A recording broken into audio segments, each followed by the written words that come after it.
మేలుకై సమస్తమును జరిగించుచున్నావు నీవు.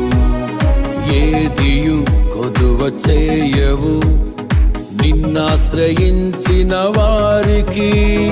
మేలుకై సమస్తమును జరిగించుచున్నావు నీవు.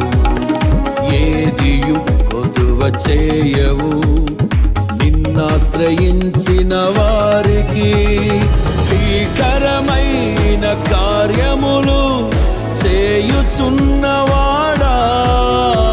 సజీవుడవై అధిక స్తోత్రము పొందుచున్నవాడా, కనపరతును నిన్నే ప్రేమించే యేసయ్యా.